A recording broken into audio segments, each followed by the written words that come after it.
Bienvenue dans la 20e année du top 14 avec l'Aviron Bayonnais qui reçoit l'USAP à domicile. C'était le tirage et l'USAP va commencer de la plus belle des manières cette saison avec le premier essai validé dans ce petit jeu de passes magnifique et les courses tranchantes catalanes Sankeor qui envoie Crossdale pour votre premier essai de la saison.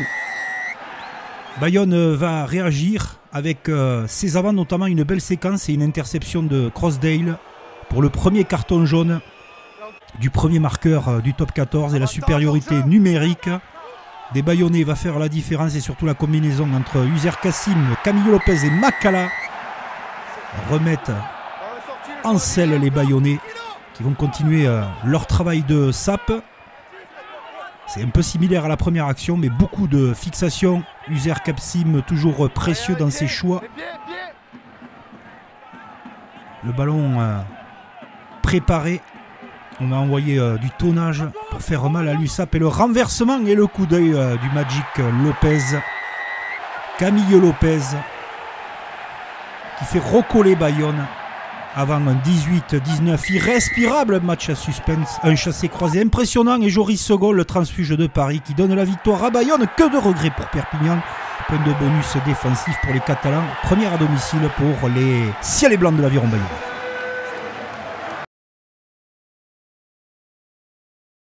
Et il faudra faire preuve de constance dans ce championnat sur demi-temps et jusqu'à la 80e et au-delà. Les Palois sont collés au score de Clermont qui mène 3-0 à la 30e et sont inspirés. Cette action et ce premier essai de Simmons. Un Simmons peut en cacher un autre, mais à partir de là, les Clermontois vont écœurer les Palois en défense. Et également cette belle réaction à la 36e minute de jeu qui va les lancer sur un boulevard, le boulevard pris par Tixeron et surtout aux abonnés absents les Palois dans la seconde période. Et cet essai de Rob Simons, lui qui marque le seconde ligne des Jaunards. Derrière, c'est Ourda Pileta qui pose son jeu au pied. Les Palois ne sont pas en confiance et commettent quelques erreurs qui sont profitables à Joris Jurand. La différence est déjà faite à la 52e. Puis ce molle pénétrant. On récite avec puissance les fondamentaux avec cet essai de Fainga et un qui précédé par un essai de pénalité. Victoire écrasante avec bonus défensif de Clermont. Castres face à sa bête noire, le Racing 92 à Pierre Fabre. Et si Castres se cherche un chouchou, il va être nommé et trouvé pour la saison, en tout cas dans les premiers instants, et ce 3-0. La superbe attitude de Spring qui sert Henri Arundel pour des Franciliens qui rentrent bien dans leur rencontre. Oui, on parle de Christian Mbadiang, mais d'abord les avants castrés vont faire revenir leur équipe dans une philosophie de jeu où ils excellent. Ardron est stoppé à quelques centimètres de la ligne. Et ces pick and go dévastateurs sont validés par Léoné Nakarawa qui refait passer Castres devant le Racing 92. On assistait à une rencontre exceptionnelle, mais une rencontre aussi avec cette erreur d'appréciation sur le lancer et ce ballon récupéré. C'est la fête décidément au transfuge de l'intersaison puisque Romain Taufi-Fénois va redonner l'avantage au Racing 92. Très bien installé dans cette rencontre avant qu'il y ait un mouvement très long et d'envergure entre les avants et les trois quarts. Et ce coup-ci, c'est bon pour Ardron, le Canadien, qui trouve le chemin des perches. Le festival Tuisova dans les derniers instants, avec un Racing à 12 points pour Tuisova qui libère son ballon en Chistera avec un peu de réussite et trouve Chavancy. Mbadiang vient de sauver son équipe d'un essai sur une course phénoménale de plus de 80 mètres.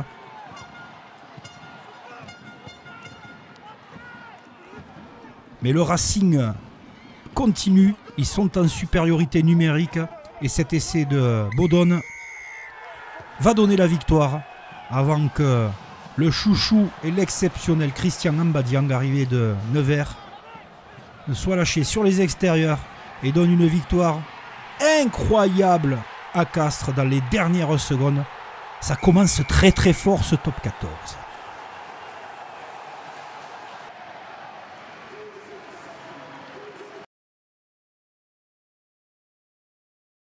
Cette rencontre déjà très importante pour ces deux équipes qui ont souffert la saison dernière à Montpellier au rugby face au Loup Rugby. Et ce sont les Lyonnais qui sortent les crocs d'emblée avec Baptiste Couillou. Deux équipes, on le disait, oui, qui ont souffert la saison dernière. Quel est leur moral pour attaquer cette première journée? Il est bon côté Lyonnais, on le constate. Tout comme côté Montpelliérain avec ce déboulé de Badoche Tamboué qui resserre Stuart Hogg à l'intérieur. Là aussi, transfert phare de Montpellier, Stuart Hogg. Il marque son premier essai sous les couleurs des Cistes. Le bon jeu au pied derrière valide une superbe séquence des Montpelliérains avec cet essai de Vincent. On a l'impression que du côté de Montpellier, on a réglé certaines choses. Il y a eu un essai de pénalité pour le Loup entre-temps et c'est en seconde période après l'heure de jeu que Karkadze va trouver la solution pour faire revenir Montpellier dans cette rencontre. Mais c'est le Loup qui crée la sensation en s'imposant à Montpellier dès la première journée. On se demandait comment l'Union de Bordeaux-Bègles allait attaquer cette première journée face au Stade Français Paris, la revanche de la saison dernière de la demi-finale du top 14 et s'attaque très fort avec cet essai de Buros des Girondins étincelant avec deux porteurs, Jalibert, Damien Penaud et encore Maxime Lucu. Les quatre fantastiques sont là et donnent une certaine vitesse au jeu. Bordeaux qui repart sur les mêmes bases que la saison dernière avec un jeu magnifique et alléchant. Sur cet essai, Van der Mecht va revenir à la charge avec les Parisiens qui vont perdre d'ailleurs beaucoup de joueurs sur blessure. Mais le jeu véloce est trop rapide. Les joueurs de l'Union amènent un nouvel essai, le premier de la saison pour Damien Penaud. Et regardez, c'est déployé cette vitesse d'exécution de passe pour deux porteurs. Lui aussi qui ouvre son compteur essai à Chaban. Complètement acquis à la cause de l'UBB, rempli à rabord Chaban Delmas, avant que Sekou Makalou ne sonne la révolte et cet essai d'Abramashvili. Et Sekou Makalou fait parler ses cannes, regardez, c'est exceptionnel. Il est polyvalent, on le sait, troisième ligne, elle également ailier Sekou Makalou. Un des plus beaux essais de cette journée individuelle, avant que Louis Biel-Biarré ne retrouve la performance collective XXL. Louis Biel-Biarré, Jalibert et Lesgourg pour ce nouvel essai de l'Union qui perdra un bonus offensif dans les derniers instants. Louis Biel-Biarré continue son festival avec de nouveau deux porteurs à l'intérieur. Ouais, l'Union, seule faute au tableau. Ce bonus offensif perdu dans les derniers instants. Mais Paris retrouvera des ressources nécessaires en fin de match pour encore libérer Makalou, omniprésent dans cette fin de rencontre. Superbe victoire de l'Union Bordeaux-Bègles, orgie de jeu à Chaban.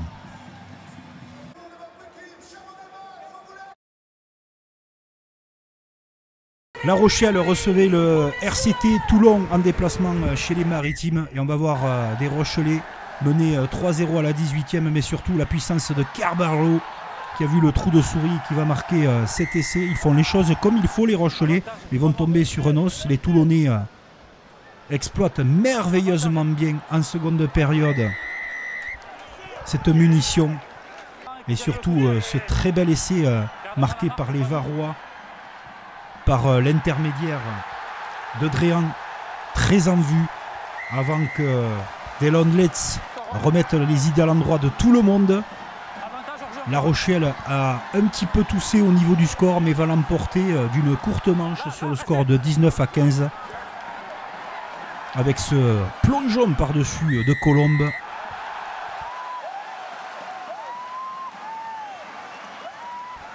Les Varois courageux et déjà dans de bonnes dispositions à l'extérieur.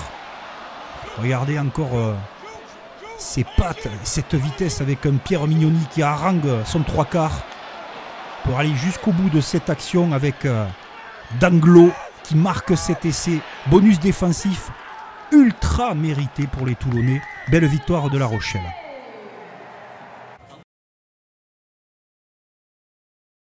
Et bienvenue à la Rabine avant Dans le top 14, le public qui chavire de bonheur, le port n'est pas très loin, mais en tout cas dans les premiers instants, c'est le monstre toulousain qui impose son rythme et son jeu avec cet essai de Thomas Ramos. Les Vannetais sont courageux, mais dépassés dans cette première mi-temps par Capuzzo et Roumat, par le rythme, l'expérience et la construction. Ils vont nous montrer de très très belles choses, les Bretons, avec cet essai de Mako Vunipola qui sonne la révolte bretonne, mais les Toulousains, quand ils ont envie d'enfoncer le clou et d'accélérer, regardez, ça arrive très fort à hauteur avec le frère de Romain Tamac, Théo, qui marque cet essai après son entrée en jeu. Toulouse a construit et maîtrisé son schéma par une puissance effroyable déjà dès la première journée, également une maîtrise du jeu et de tous les secteurs. Mais comptez sur Van der Merwe notamment, et les Bretons pour vendre leur peau cette saison et s'accrocher. Deuxième essai pour les Vannetais dans ce top 14 avant que Pita Aki ne solde la victoire toulousaine avec un bonus offensif incroyable. Tout le monde certainement ne s'imposera pas à Vannes, mais les Toulousains l'ont fait, et de quelle manière déjà dès la première journée. Bravo aux Bretons et au public pour le respect avec les buteurs et surtout pour le comportement sur le premier match de ce top 14.